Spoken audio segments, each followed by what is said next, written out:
আরে বাবা রিয়াজ, তুই কোন সময় হ্যাঁ? বাবা এক ফকিন্নির বাচ্চা, তো সাহস কি করে হইলো?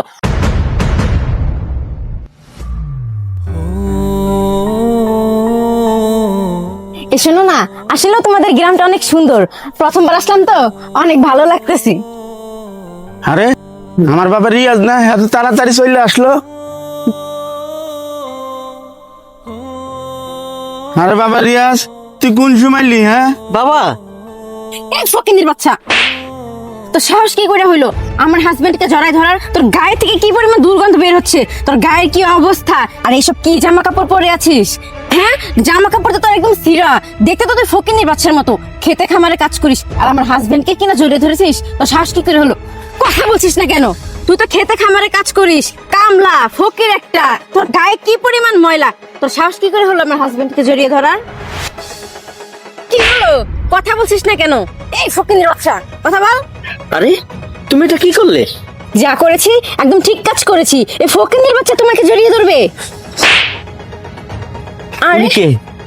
তুমি এই ফকিন্নির বাচ্চার জন্য আমার গায়ে হাত তুললে? হ্যাঁ তুললাম। উনি কে তুমি জানো? কে এই ফকিন্নির বাচ্চা? উনি হচ্ছে আমার বাবা। কি এই ফকিন্নির বাচ্চা তোমার বাবা?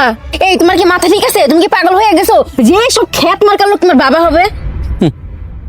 তুমি যাকে খেত বলতেছো, ফকিন্নি বলতেছো, এই লোকটাই খেতে খামারের কাজ করে আমাকে মানুষ করছে, আমাকে এত বড় করছে, আমাকে লেখাপড়া শিখিয়েছে, আর তুমি কিনা তার গায়ে হাত দিছো।